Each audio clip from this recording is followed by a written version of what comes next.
Relic Radio.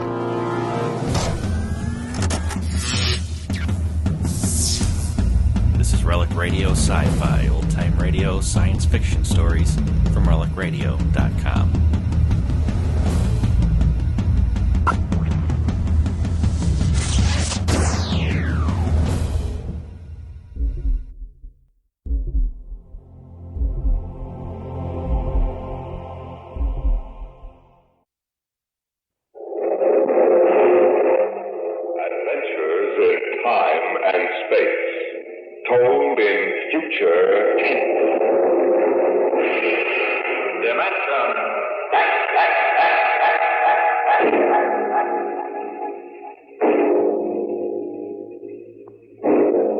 National Broadcasting Company, in cooperation with Street and Smith, publishers of astounding science fiction, bring you Dimension X.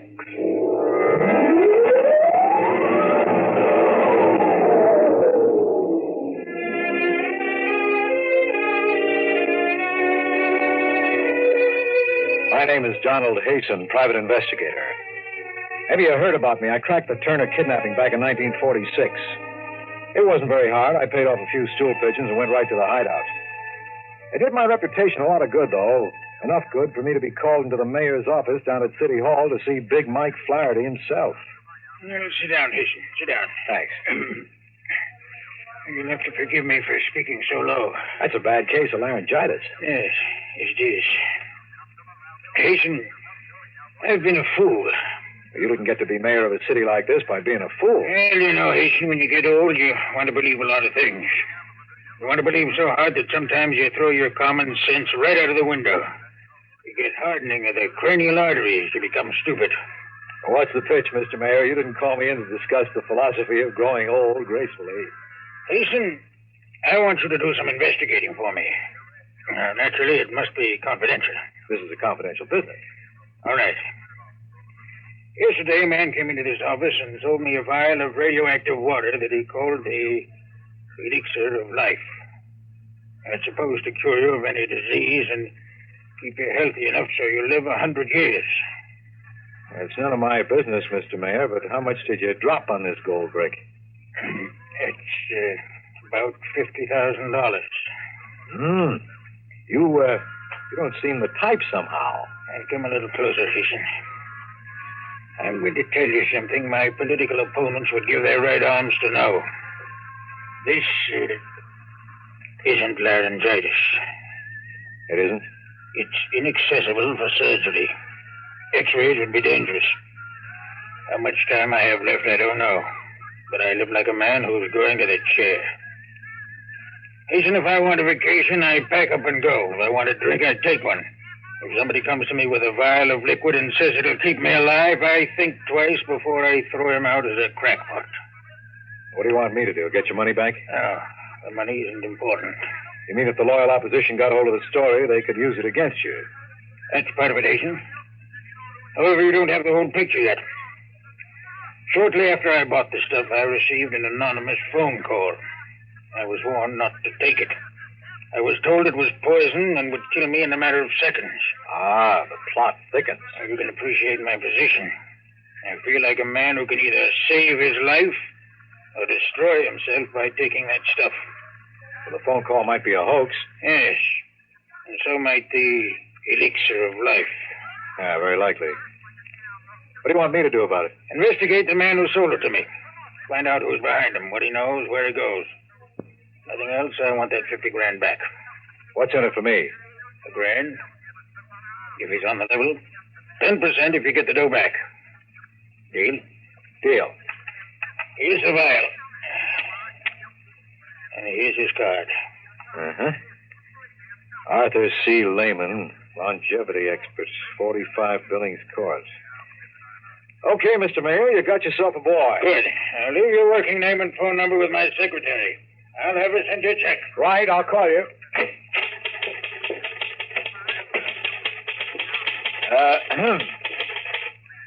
You were in there a long time. How'd you make out? Swell. I bought the outer drive for only $10 and the cost of mailing. That's kind of high. Last week we were selling it for only $5. I'm sorry. I've been listening to too many detective programs. It isn't polite to stare. I was just wondering what your name was. Sign on the desk says Katharina Cooper. I'll call you Kathy. Oh, I'm supposed to leave my name and phone number. Go ahead. The name is Donald Hasten. But then you knew that, honey. You've been listening to the mayor call me by it for the last half hour. You forgot to shut off the intercom switch. Big Mike's getting kind of careless, isn't he?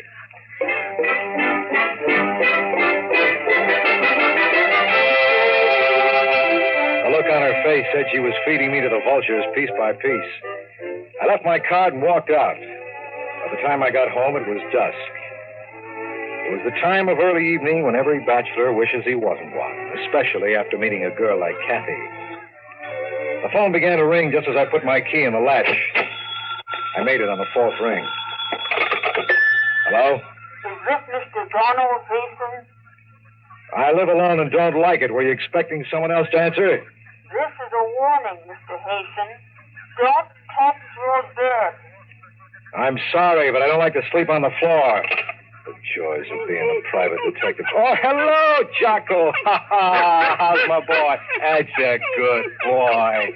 Oh, Jocko, be glad you're not a private detective with all kinds of crackpots calling you up and trying to get your goat.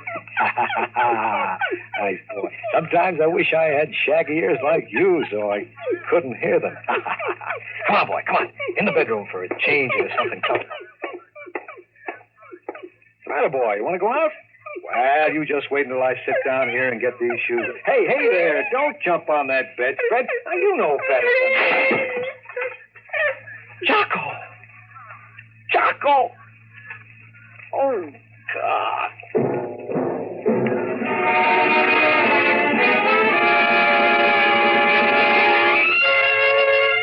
The bedspread closed on him the way a Venus flytrap closes on a fly. When I looked more closely, I saw that the bedspread had silvery threads of fine spring steel woven into it. It had been set like a bear trap to spring shut and strangle anything that touched it. Somebody wanted to get rid of me pretty badly, somebody to whom I had suddenly become very dangerous. Instead, they got Jocko. My poor little Jocko. I decided to take a fast drive over to Billings Court to see Arthur Lehman, longevity expert. Well, I'm looking for Mr. Lehman's office. I'm the janitor. You didn't need to explain. He isn't in. Mr. Lehman isn't in. I just said I was looking for his office. Oh, a detective. No, I'm really a vacuum cleaner salesman. I just had these credentials printed up for fun. Here, buy your wife a muskrat coat. I can't take any money. I just keep this till it's spent. What floor is it on? Up those steps, rear. Thanks.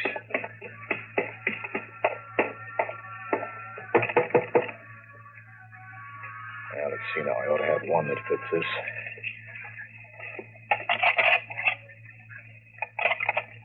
There we are. Now, there should be a light switch somewhere. Let's see if I can... Perhaps I can be of assistance. Looking for someone? Mr. Lehman? Yes. The janitor told me you weren't in, so I... You picked the lock. Yes, I hope you don't mind. Not at all. If you'd put down the gun. I like to hold it. It gives me a feeling of power. Now, Mr. Hasten. Mr. Hasten, if you will tell me just who you are and what you're doing here. I couldn't sleep. My bed had a dead dog in it. I thought I should consult a health expert. Who sent you? Nobody sent me. I'm like Topsy. I just growed. I'd like to keep on growing, Mr. Lehman. I don't like people trying to kill me. And I don't like people killing my dog. What makes you think I would try to kill you? Just a hunch. If I really wanted to kill you, I could do it right now, perfectly legally, since you broke in here. That'd be hard to prove. Fortunately for you, Mr. Hasten, I don't have the faintest interest in trying to kill you. On the contrary, it was I who telephoned and warned you about that bed. You know about that phone call? I ought to. I made it. What's the pitch, Mr. Lehman? I can't tell you what the pitch is, Mr. Hasten, but I will tell you this. Give that vial of liquid back to Flaherty and let him cure himself. Or poison himself. Sure. Look, Mr. Lehman, I wasn't born yesterday. Don't give me this elixir of life stuff. There ain't no such thing. And don't try to top me off this case by pretending you're on my side. Mr. Hasten, I warn you, you're playing around with something much too big for you to handle. That vial is the only one of its kind in existence today. The liquid it contains will cure Flaherty if he drinks it. You know, I've seen lots of carnival men peddling flukum and ink sticks, but you're good. You almost convinced me. Almost, but not quite. You're a very stubborn fool, Mr. Hasten. Give back that $50,000 and I'll become very unstubborn. I have a suggestion. I'll bet you do. Why don't you siphon off the tiniest drop of that elixir and have it tested on, say, a rabbit? Then, if it's non-poisonous, you can go back to Flaherty and have him drink it. And while we're proving it's Carmel water, you're on a fast boat to outer Mongolia with 50 G's. Come with me. Where to? A reputable biological laboratory, any one you choose. Suppose I don't want to play. Then I'll kill you. You will feel my gun against your side, so don't try anything. Shall we go? Before we do, just one thing. Well? If you didn't try to kill me, who did? Who else knew about it? Nobody. Nobody except Flaherty, you, me, and Flaherty's secretary. Shall we go, Mr. Hasten?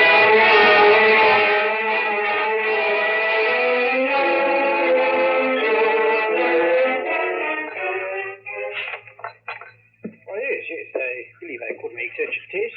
Of course, it would mean injecting at least a cc into an infected guinea pig. Then we'd have to wait and do a biopsy. How long would it take? 24 hours at least. Okay, how much? $50. My friend will pay you. Your friend? Yeah, the gentleman who... Holy jumping sunfish. Sir? Look, you saw me come in with a guy just a minute ago, didn't you? Yes, sir, but he left when you started talking to me. Isn't that just dandy? Is something wrong? No, nothing much. You know what Barnum said about one being born every minute? Yes, sir. Well, he was talking about me. Well, I better get going. Yes, sir. Oh, sir. What about that test? Okay, I suppose you might as well do it just for laughs. Send the report on the bill to Donald Hasten, private investigator, Cater Building. Yes, sir.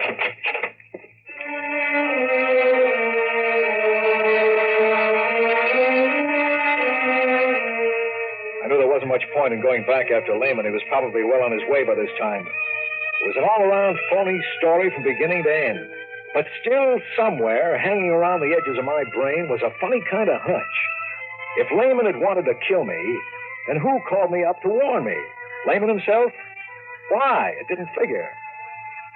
I stopped to look up an address in the phone book, and then I invested 10 cents.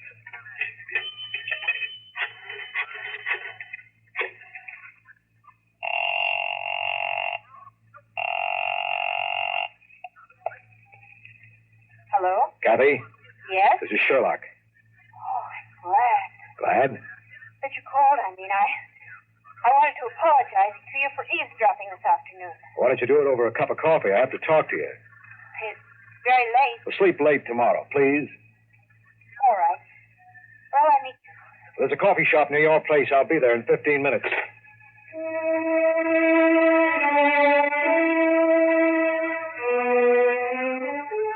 She came in wearing a blue nylon dress and a short gray jacket. They went real well with her blue eyes and soft blonde hair. She seemed genuinely happy to see me. It threw me for a few seconds. And then I reminded myself I had already won the P.T. Barnum Award once that night. Sit down, Kathy. What is it? Do you know a man named Arthur C. Lehman? Am I supposed to? I'll refresh your memory. I had a talk with His Honor about him. I don't remember.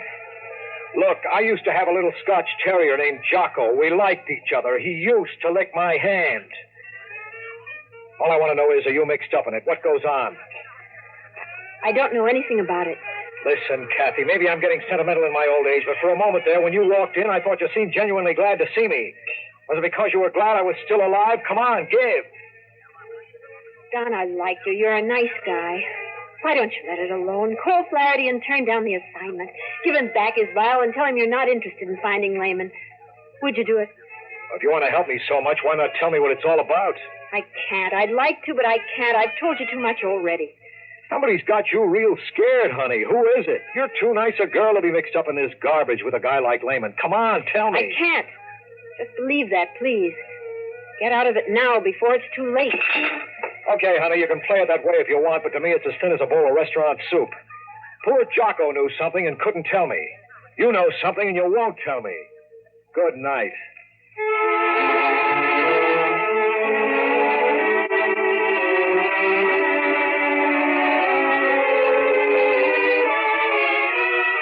I didn't go home. I spent the night in a local YMCA, and I didn't sleep very well. It went around and around in my brain like a squirrel in a cage, but it didn't add up to anything when it came out. In the morning, I went straight to my office and locked myself in with a bottle of gin. By 10 o'clock, I had decided to quit the job, but before I could call Flaherty and tell him, the phone rang. Go ahead. Mr. Hasten? You got it. This is Dr. Gregory of the Bayside Biological Laboratory. If you want the money... It isn't about the money. What's up? Mr. Hasten, do you have the formula for that serum you gave me? No, I know a guy who might, but he's in outer Mongolia by now. Why? Well, I've never seen anything quite like it. I don't know if it was just a freak of fate or What not. happened? Well, that pig, that diseased guinea pig, Mr. Hasten, well, it completely recovered in 12 hours. Not only that, Mr. Hasten, but there is not a trace of the malignancy. That pig looks healthy enough to live another 100 years.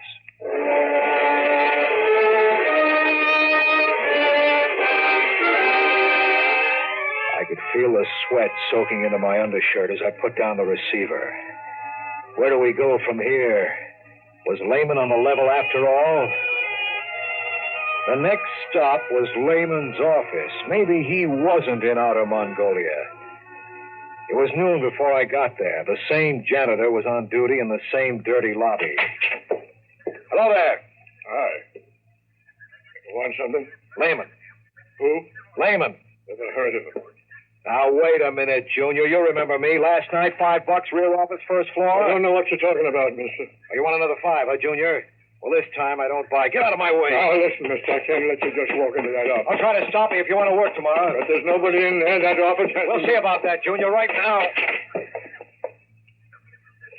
Holy mackerel. I told you, mister.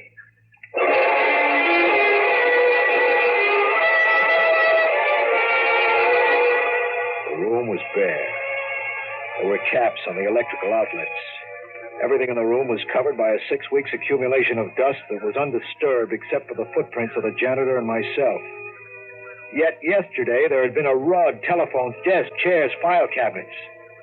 I checked the door number. 1B, that was it, all right. Then I checked the janitor. He was standing there just looking stupid. But he looked a little too stupid. I figured I could make him talk, so I tried an old trick. I reached inside my hat band, took out an ordinary pin, and jabbed him hard on the arm. Hey, ow! What's the big idea, mister? Sit down, Junior. Sit down over here on the window ledge. Okay. Now, listen, I don't know anything. Maybe you saw something like this in the movies, Junior. There's this guy, see, a killer. And he sticks another guy with a needle that has a slow poison on the end of it, like I have, right in this little glass vial. See it? And only this killer has the antidote. If the other guy doesn't talk, it's curtains in 1 minute. If he does, the killer will give him the antidote. Okay, Junior. Talk. Well, I don't believe you.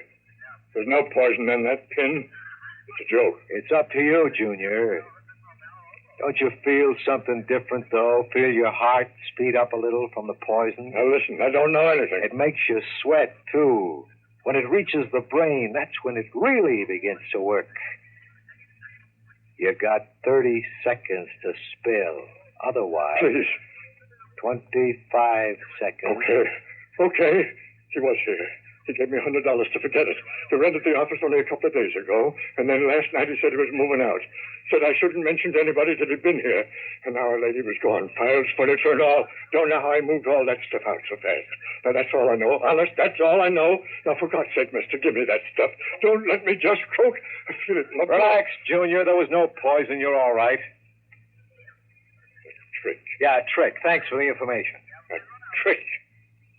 They tricked me. He said he'd kill me. Thanks again.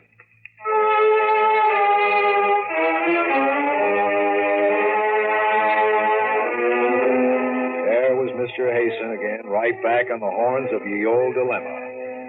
The only thing I knew for sure at this point was that the serum was apparently not poisonous. And since my client was most concerned with that, I made my next stop the office of His Honor, Mayor Big Mike Flaherty. I had the vial in my coat pocket. Hello, beautiful. Oh. I want to see His Honor. He isn't in. I'll go into his office and wait. You can't. But I can. Come on in. I want to talk to you anyway. Please. Come on. Shut the door, huh? No? Okay, I'll shut it. Now sit. Okay, baby. Let's have a heart-to-heart conversation. I see you didn't listen to my warning. No, I didn't. What's more, I found out that this layman character is on the level about the serum. It works. You found that out, too. That's right. It leads me to an interesting conclusion, Kathy. Namely, that you're the one who tried to booby-trap me. All right. Have it your way. What do you intend to do? Well, first, I'm going to give Flaherty that serum and let him cure himself. You mustn't do that. Why not? I can't tell you, but you mustn't. Down in a few minutes, Mike Flaherty will be here. Before he comes, I'll have to ask you to give me that serum. Try again. I don't hear so good. Maybe you'll hear this. It works, too, so don't try anything. Well, so now it comes out. Okay, Kathy, if you want to play that way, go ahead. Give me that serum. Why don't you shoot? I warn you, I may have no choice. Give it to me. Pull the trigger, baby. You're weakening. Don, please, don't make me kill you. Please. What is it, baby? True love or just weak in the knees? Oh, You better hand me that gun. Oh, Don, what could I do? I'm so mixed up. Yeah, that's better.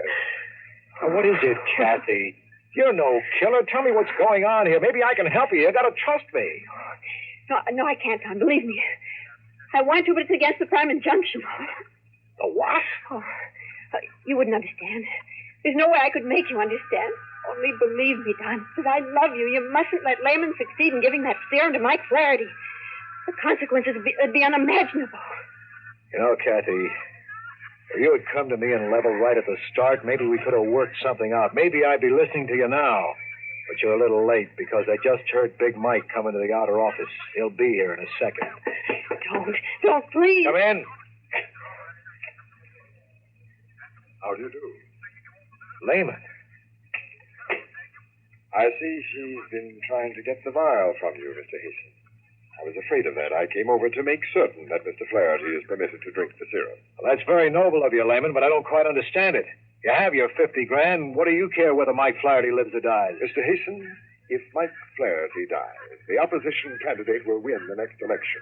That means a new political party will come into dominance in this city. The next president will be a representative of that party. I am most anxious to see that that does not happen. The entire future of our country, indeed, the history of the world, would be affected by it. He's telling the truth, Don.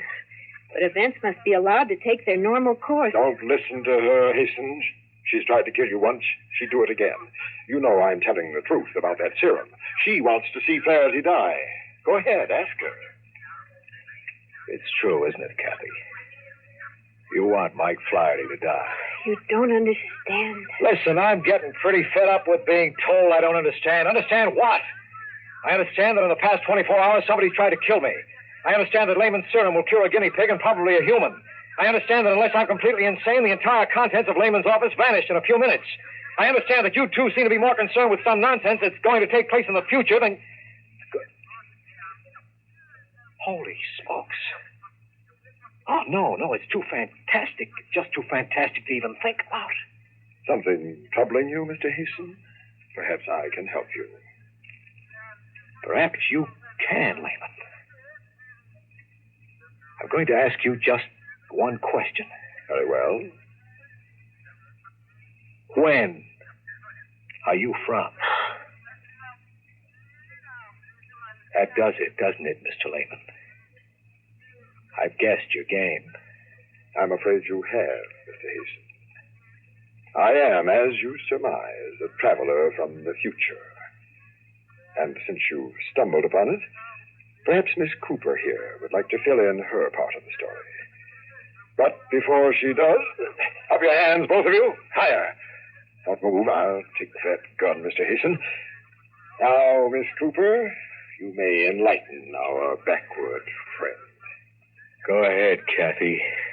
Both Lehman and myself are from the future, Don. Why didn't you tell me? I couldn't. The prime injunction to time travelers is never to reveal their identity. The penalty is death. Since you've guessed it as we feared you might, there's no point in trying to conceal anything further. Go on. Mr. Lehman's a fugitive from the era in which we live.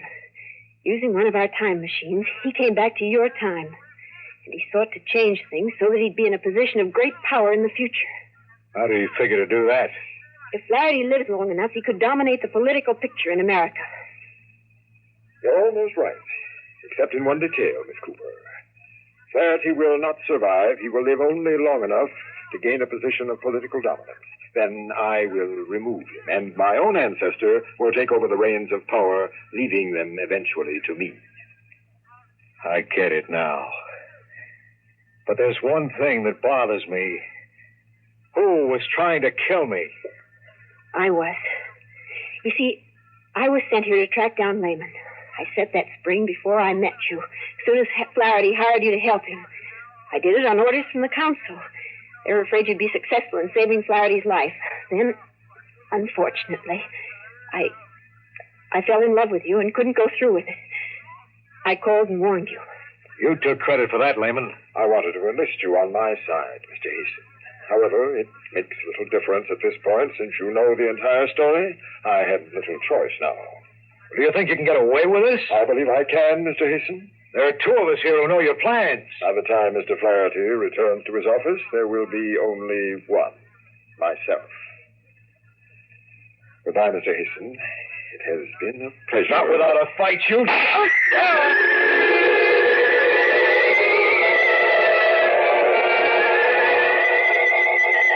Not many people know how it feels to be shot in the forest. I saw Kathy jump toward the desk and push a button I hadn't noticed before. I remember a thud as if I'd been sandbagged, and then watching in amazement as the crimson spread down the front of my shirt. Then there was a loud roaring noise and everything went black. I died. Don't try to move, Don. Don't move yet. It'll take a few minutes for you to feel like yourself. What? Holy jumping sunfish. I'm sitting in Flaherty's office. The blood. There was blood on my shirt, and it's gone now. Here, drink this. I don't understand it. Have I been dreaming? Is the whole thing nothing but a nightmare? Well, it seemed so real that there was a man named Lehman. He pointed a gun at my head and shot me. I felt it. I tell you, I felt it. Don, listen to me. Listen carefully. There isn't much time. And please, darling, please, this time, believe me. Listen. Go ahead. You were in this room. Lehman did shoot you. He killed you. You're insane. No. What he didn't know was that this office is a time machine. We rigged it that way, hoping to trap him here and take him back to future time. When I saw he was about to shoot you, I jumped for the switch that sets the machine into reverse. We went back into the past, before he killed you. That's where you are now. It's only a few minutes before Lehman is going to knock on that door and come into the office. But it's too fantastic to believe, Kat. It's true. What can I do? Break the vow. Break it now before Lehman gets here. And then, when he comes, get the jump on him. Since you're the one who went back in time, you'll remember, but Lehman won't. What'll happen to us? We'll appeal to the council. Perhaps they'll let us stay together. I can't make my brain believe this, Kathy. You must, Don. Don, for our own sake, for the future's sake. Break the vial now. In a moment, it'll be too late. Well, I don't know, Kathy. Flaherty, his life depends on this little glass bottle. Don, please. It's Lehman. Don, you've got to decide now. Now, quick. Thank God. Come in, Mr. Lehman. We're ready for you.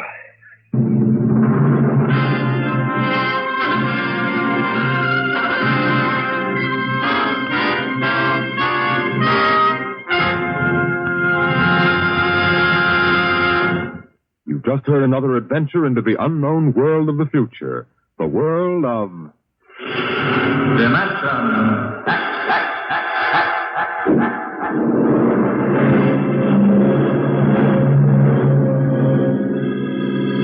Dimension X is presented each week by the National Broadcasting Company in cooperation with Street and Smith, publishers of the magazine Astounding Science Fiction. Today, Dimension X has presented Untitled Story from the current issue of Astounding Science Fiction. It was written for radio by George Lefferts from the story by Frank M. Robinson. Featured in the cast were George Petrie as Hasten and Sergeant as Kathy, Bernard Lenrow as Layman. Your host was Norman Rose, music by Albert Berman. Dimension X is produced by William Welch and directed by Fred Way.